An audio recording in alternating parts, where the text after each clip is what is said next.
राजस्थान के अजमेर शरीफ में गरीब नवाज की दरगाह के पास अवैध निर्माण पर एक्शन। करीब 258 अवैध निर्माण पर चला बुलडोजर। प्रशासन, वन विभाग और पुलिस ने अवैध निर्माण के खिलाफ चलाया है संयुक्त अभियान। सुरक्षा के लिए पूरे इलाके में की गई है बैरिकेडिंग। भारी तादाद में पुलिस फोर्स भी तैनात। महाराष्ट्र के पुणे में व्हाट्सएप पर विवादित स्टेटस पर बवाल के बाद लगा कर्फ्यू। पुलिस ने आपत्तिजनक स्टेटस लगाने वाले युवक को हिरासत में लिया। पुणे के पास यवत गांव में आपत्तिजनक स्टेटस पर भड़का हंगामा। 2 गुटों की भीड़ ने कई गाड़ियों को आग लगाई। धार्मिक स्थल पर पथराव भी किया। हंगामा बढ़ने पर पुलिस ने भीड़ पर काबू पाने के लिए लाठीचार्ज की। आंसू गैस के गोले दागे। तनाव को देखते हुए यवत का साप्ताहिक बाजार बंद किया गया। हंगामे में किसी के भी घायल होने की खबर नहीं। पूरे इलाके में भारी तादाद में पुलिस फोर्स तैनात। फिलहाल गांव में शांति की स्थिति। पुणे की हिंसा के बाद सीएम फडणवीस ने सख्त कार्रवाई के आदेश दिए। कहा कि कुछ लोग जानबूझकर भड़काऊ स्टेटस पोस्ट करते हैं। सीएम फडणवीस ने सभी से शांति बनाए रखने की अपील की। कहा कि किसी को भी किसी धर्म के खिलाफ आपत्तिजनक पोस्ट करने की इजाजत नहीं है। पुणे में तनाव वाली जगह पहुंचे महाराष्ट्र के डिप्टी सीएम अजीत पवार। हिंसा में प्रभावित लोगों से मुलाकात की। अजीत पवार की लोगों से सामाजिक सद्भाव बनाए रखने की अपील। कहा कि किसी तरह की अफवाहों पर ना दे ध्यान। पश्चिम बंगाल के दुर्गापुर में अल्पसंख्यक समुदाय के लोगों पर हमला करने वालों पर एक्शन। पुलिस ने 2 आरोपियों को गिरफ्तार किया। धर्मांतरण के आरोपी छांगुर बाबा उर्फ जलालुद्दीन की ईडी रिमांड खत्म। जेल भेजा गया। बैंक खातों और संपत्तियों पर पूछताछ होगी। जम्मू कश्मीर के कुलगाम में सुरक्षा बलों आतंकियों के बीच मुठभेड़। सेना ने एक आतंकवादी को मार गिराया। आतंकवादी का शव भी बरामद हुआ। आतंकवादियों ने सुबह 4 बजे गश्त कर रहे जवानों पर की थी फायरिंग। दोनों तरफ से करीब 20 मिनट तक गोलीबारी हुई। सेना ने पूरे इलाके में नाकेबंदी की। सेना पूरे इलाके में चला रही है सर्च ऑपरेशन। 2 से 3 विदेशी आतंकवादियों के छिपे होने की आशंका। बिहार में वोटर्स वेरिफिकेशन की लिस्ट जारी होते ही मचा सियासी हंगामा। 65,06,375 वोटर्स के नाम लिस्ट से हटाए गए। मतदाताओं की तादाद 7,89,00,000 से घटकर 7,24,00,000 तक पहुंची। पटना में सबसे ज्यादा 3,95,500 वोटर्स के नाम लिस्ट से गायब हटे। दूसरे नंबर पर मधुबनी में 3,52,545 वोटर के नाम हटे, जबकि पूर्वी चंपारण में 3,16,793 लोगों के नाम कटे। चुनाव आयोग ने वोटर्स की लिस्ट अपनी वेबसाइट पर भी पब्लिश की। 38 जिलों के डीएम ने मान्यता प्राप्त राजनीतिक दलों को ये लिस्ट दी है। चुनाव आयोग को राहुल गांधी की धमकी। कहा कि बीजेपी के लिए वोटों की चोरी करने वाले बचेंगे नहीं। रिटायरमेंट के बाद भी ढूंढ निकालेंगे। हमें एटम बॉम्ब मिला है, फटेगा तो पूरा देश देखेगा। चुनाव आयोग ने राहुल के बयान को बताया गैर जिम्मेदाराना। कहा कि रोज रोज की धमकियों के बावजूद निष्पक्ष तरीके से काम कर रहे हैं चुनाव अधिकारी। ऐसी धमकियों को नजरअंदाज करें। राहुल गांधी पर भड़कने पर किरेन रिजिजू ने कहा कि संवैधानिक संस्थाओं को धमका रहे हैं। ये लोकतंत्र को लेकर कमजोर करने की साजिश है। किरेन रिजिजू बोले कि विपक्ष के कई नेता भी राहुल के विरोध में हैं। उन्हें भी लगता है कि नेता विपक्ष देश की छवि को नुकसान पहुंचा रहे हैं। राहुल गांधी इसीलिए नाराज हैं, उन्हें वोट नहीं मिलता। बीजेपी के नेता रविशंकर प्रसाद का तंज। एसआईआर पर राहुल गांधी के बयान पर केंद्रीय मंत्री शिवराज सिंह चौहान का पलटवार। बोले वो पहले से ही हार की भूमिका बना रहे हैं। वो जीतते हैं तो वोटों की चोरी नहीं होती और हारते हैं तो चोरी होती है। चुनाव आयोग को धमकाने पर बोले गिरिराज सिंह, राहुल गांधी ने झूठ बोलने का ठेका ले रखा है। बिहार के डिप्टी सीएम विजय सिन्हा का राहुल गांधी और तेजस्वी पर अटैक। कहा कि हार का ठिकरा चुनाव आयोग पर फोड़ने का बहाना ढूंढ रहे हैं।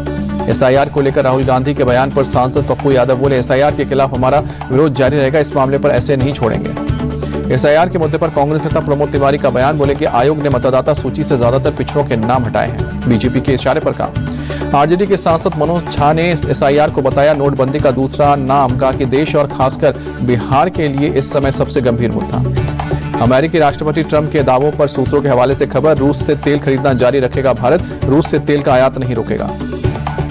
सूत्रों के मुताबिक भारत ने राष्ट्रहित कीमत और मार्केट के आधार पर रूस से तेल खरीदने का फैसला। ट्रंप ने दावा किया था कि भारत ने रूस से तेल खरीदना अब बंद किया है। दिल्ली की राउज एवेन्यू कोर्ट ने रॉबर्ट वाड्रा को नोटिस जारी किया। ईडी की चार्जशीट पर संज्ञान लेने से पहले मामले में बहस के लिए नोटिस दिया गया। 28 अगस्त को है सुनवाई। भावनगर में राज्य के गृह मंत्री हर्ष सिंघवी ने दी सौगात। 25 नई बसों को दिखाई हरी झंडी। आरएसएस चीफ मोहन भागवत का बयान। कहा कि संस्कृत भारत की सभी भाषाओं की जननी है, इसे बोलचाल की भाषा बनाना जरूरी है। पूर्व कैबिनेट मंत्री अरुण चतुर्वेदी राजस्थान वित्त आयोग के अध्यक्ष नियुक्त। पूर्व आईएएस नरेश कुमार ठकराल सदस्य सचिव बनाए गए। नागपुर में एमएनएस कार्यकर्ताओं की गुंडागर्दी। एनआईटी के इंजीनियर के मुंह पर कालिक पोती। इंजीनियर पर रिश्वतखोरी के आरोप लगाए। मथुरा में कथावाचक अनिरुद्धाचार्य ने महिलाओं के लिए बयान दिया। कहा कि खुद को सती सावित्री सुनना चाहती हैं तो देवी जैसा कर्म भी करो। कथावाचक अनिरुद्ध चार्य ने कहा कि कलयुग में आप सत्य नहीं बोल सकते, मैंने सत्य बोला तो मेरा विरोध होने लगा। दिल्ली के निजामुद्दीन इलाके में दुकान खाली करवाने के विवाद में चली गोली, पैर में गोली लगने से दुकान मालिक फुकरान घायल, अस्पताल में भर्ती। फुकरान ने 15 दिन पहले किराएदार एहसान से खाली करवाई थी दुकान। एहसान ने अपने साथियों के साथ मिलकर गोली मारी। पुलिस अब एहसान और उसके साथियों की तलाश कर रही है। जम्मू कश्मीर के रियासी में दर्दनाक सड़क हादसा, लैंडस्लाइड में उत्तराखंड के रामनगर के एसडीएम राजेंद्र सिंह और उनके बेटे की मौके पर मौत। एसडीएम राजेंद्र सिंह अपने परिवार के साथ अपने गांव जा रहे थे। सलूक इख्तार नाले के पास हुए लैंडस्लाइड में गाड़ी पर गिरा मलबा। एसडीएम की पत्नी सहित 3 रिश्तेदार बुरी तरह से घायल। महाराष्ट्र के गोंदिया में दर्दनाक सड़क हादसा, ओवरटेक की कोशिश में तेज रफ्तार ट्रक फुटपाथ पर चढ़ा, एक युवक की मौत, 3 लोग घायल। सीसीटीवी में कैद हुई पूरी घटना। बेकाबू ट्रक सड़क क्रॉस करने के बाद फुटपाथ पर दौड़ा। एक कार, 2 बाइक और कई दुकानों में चपेट में आई। महाराष्ट्र के पिंपरी चिंचवाड़ में जिम में वर्कआउट करने के दौरान 37 साल के शख्स को आया हार्ट अटैक, हुई मौत। करीब 6 महीने पहले शुरू हुई थी जिम। जैसलमेर में पुलिस की बड़ी कार्रवाई, 2 तस्करों को किया गिरफ्तार, 3 करोड़ से ज्यादा के नशीले पदार्थ बरामद।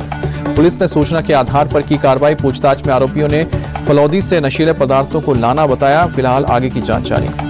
यूपी के बुलंदशहर में पेट्रोल पंप पर दबंगों की गुंडागर्दी, तेल डलवाने को लेकर 3 दबंगों ने मिलकर एक युवक को पीटा। सीसीटीवी में कैद हुई वारदात, जांच में जुटी पुलिस। कानपुर में मुजफ्फरपुर साबरमती जनसाधारण एक्सप्रेस के 2 डिब्बे पटरी से उतरे, हादसे में किसी के हताहत होने की खबर नहीं। मौके पर पहुंचे रेलवे अधिकारी, हादसे की जांच के लिए दिए गए आदेश, मरम्मत का चलाया गया काम। यूपी के बांदा में भारी बारिश की वजह से बाढ़ जैसे हालात। यमुना और केन नदी का लगातार बढ़ा है जलस्तर, 2 दर्जन से ज्यादा गांव का संपर्क मुख्य मार्ग से कटा। वाराणसी में भारी बारिश से नदी नाले उफान पर, गंगा नदी का जलस्तर बढ़ा, तटवर्ती इलाके में बाढ़ का पानी घुसा, परेशानी बढ़ी। बलिया में भारी बारिश से गंगा नदी का जलस्तर बढ़ा, नदी किनारे बसे घर पानी की जद में आए, लोगों की परेशानी बढ़ी। यूपी के झांसी में भारी बारिश के बाद नदियों में उफान। चिरगांव क्षेत्र के महवा में नदी से निकलकर रिहायशी इलाके में घुसा मगरमच्छ। स्थानीय लोगों की जानकारी के बाद मौके पर पहुंची वन विभाग की टीम, बड़ी मशक्कत के बाद मगरमच्छ को कब्जे में किया। प्रयागराज में गंगा और यमुना नदी का जलस्तर बढ़ने से निचले इलाकों में पानी भरा, लोगों की मुश्किलें बढ़ी। घरों में पानी घुसने से सामान भी खराब हुआ, सड़कों पर आवाजाही पर भी रोक लगी। जालौन में नदी का जलस्तर बढ़ने से निचले इलाकों में बाढ़ जैसे हालात, लोगों ने सुरक्षित जगहों तक शरण ली। प्रभावित लोगों को बांटे जा रहे हैं खाने पीने का सामान, नाव के जरिए लोगों को सुरक्षित जगहों तक पहुंचाया भी जा रहा है। ग्वालियर में डैम से पानी छोड़े जाने के बाद बिगड़े हालात, कई इलाकों में पानी भरा। एसडीआरएफ की टीम ने फंसे लोगों को रेस्क्यू किया, जलभराव की वजह से घरों में घुसा पानी। हिमाचल के ऊना में बीते 12 घंटे से लगातार तेज बारिश, नदियां उफान पर, सड़कों पर पानी भरा, लोगों की परेशानी बढ़ी। असम के गुवाहाटी में कई जगहों पर तेज बारिश, तापमान में भारी गिरावट, बारिश के चलते सड़कों पर गाड़ियों की रफ्तार हुई धीमी। मुंबई में गणेश उत्सव की तैयारी तेज, मूर्ति बनाने में जुटे हैं कलाकार। अयोध्या के हनुमानगढ़ी मंदिर में उमड़ा भक्तों का सैलाब, बजरंगबली के दर्शन कर श्रद्धालुओं ने लिया आशीर्वाद। सोने चांदी के दामों में आई गिरावट, 281 रुपए गिरकर सोना 98,253 रुपए प्रति 10 ग्राम पर आया। चांदी भी 3,304 रुपए कम होकर 1,09,646 रुपए पर आई। जुलाई में जीएसटी कलेक्शन 7.5% बढ़ा है। टोटल कलेक्शन 1 लाख करोड़ से ज्यादा हुआ है। जून में जीएसटी अडानी पावर की पहली तिमाही में टोटल इनकम 14,574 करोड़ 3,385 करोड़ रुपए का प्रॉफिट हुआ है। पिछले साल की तुलना में 13.49% घटा है। रेल टेल को बीएसएनएल से मिला है 166 करोड़ का ऑर्डर, अगले हफ्ते में शेयर में आ सकता है उछाल। ब्रॉडबैंड, टेलीकॉम और वीपीएन सर्विसेज उपलब्ध कराती है कंपनी। भारतीय विदेशी मुद्रा भंडार में 2 अरब 70 करोड़ डॉलर की बढ़ोतरी दर्ज। 25 जुलाई को खत्म हुए हफ्ते में 698 अरब 19 करोड़ डॉलर पर पहुंचा है विदेशी मुद्रा भंडार। इंग्लैंड के बीच द ओवल टेस्ट का आज तीसरा दिन। टीम इंडिया ने दूसरे दिन दूसरी पारी में 2 विकेट गंवाकर 75 रन बनाए। भारत ने इंग्लैंड पर 52 रन की बढ़त बनाई है। दूसरी पारी में यशस्वी जायसवाल 51 और आकाशदीप 4 रन बनाकर क्रीज पर। भारत ने केएल राहुल और साई सुदर्शन के विकेट गंवाए हैं। द ओवल टेस्ट की पहली पारी में इंग्लैंड ने भारत पर 23 रन की मामूली बढ़त बनाई थी। टीम इंडिया के 224 रन के जवाब में इंग्लैंड ने 247 रन बनाए। इंग्लैंड की ओर से पहली पारी में जैक क्रॉली ने 64 और हैरी ब्रुक ने 53 और बेन डकेट ने 43 रन बनाए। क्रिस वोक्स चोट के कारण बैटिंग करने के लिए नहीं उतरे। 5वें टेस्ट के बीच इंग्लैंड को लगा बड़ा झटका। कंधे की चोट के चलते ऑलराउंडर क्रिस वोक्स टीम से बाहर हुए, ईसीबी ने दी जानकारी। भारत से मोहम्मद सिराज और प्रसिद्ध कृष्णा ने पहली पारी में घातक गेंदबाजी की। दोनों गेंदबाज ने 4-4 विकेट झटके। आकाशदीप को 1 विकेट मिला। ओवल टेस्ट में इंग्लैंड के बल्लेबाज जो रूट ने बड़ी उपलब्धि हासिल की। घरेलू धरती पर भारत के खिलाफ टेस्ट मैच में सर्वाधिक रन बनाने वाले बल्लेबाज। सेना देशों में किसी टेस्ट सीरीज में केएल राहुल सबसे ज्यादा रन बनाने वाले दूसरे भारतीय ओपनर बने। सिर्फ सुनील गावस्कर हैं और राहुल से आगे। राहुल ने इंग्लैंड के खिलाफ 532 रन बनाए, जबकि गावस्कर के हैं 542 रन। भारतीय तेज गेंदबाज मोहम्मद सिराज ने अंतर्राष्ट्रीय क्रिकेट में 200 विकेट पूरे किए।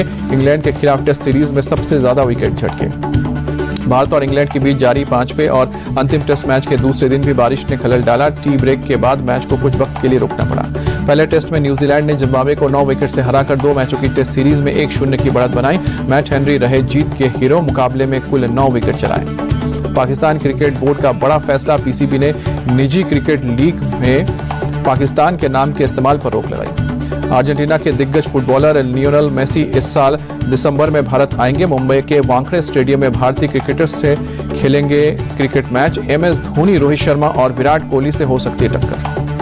शतरंज के खिलाड़ी दिव्या देशमुख और कोनेरू हम्पी को केंद्रीय खेल मंत्री मनसुख मंडाविया ने सम्मानित किया। शतरंज के खिलाड़ी दिव्या देशमुख का बड़ा बयान का कि विश्व चैंपियन बनने से ज्यादा खुशी कि किसी भारतीय को खिताब जीतने का मौका मिला। शतरंज खिलाड़ी कोनेरू हम्पी ने कहा कि फीडे महिला शतरंज विश्व कप बहुत लंबा और थका देने वाला टूर्नामेंट था। 2 पीढ़ियों के शतरंज खिलाड़ियों के आमने सामने होने के कारण भारत ने फाइनल में अपना दबदबा बनाया और खिताब भारत के नाम रहा। केंद्रीय खेल मंत्री मनसुख मंडाविया ने दिव्या देशमुख की तारीफ की। कहा कि दिव्या नई पीढ़ी के लिए प्रेरणा का स्रोत बनेंगी। महिला विश्व कप में भारत की जीत देश की खेल प्रतिभा के लिए प्रमाण है। केंद्रीय खेल मंत्री मनसुख मंडाविया ने कोनेरू हम्पी की भी तारीफ की। कहा कि हम्पी ने अपने सफर में कई लोगों को प्रेरित किया। एक लंबी और विशिष्ट पारी खेली। भारतीय बैडमिंटन खिलाड़ी लक्ष्य सेन और थारुण मनपल्ली मकाऊ ओपन के सेमीफाइनल में पहुंचे। सात्विक चिराग की जोड़ी हारकर बाहर।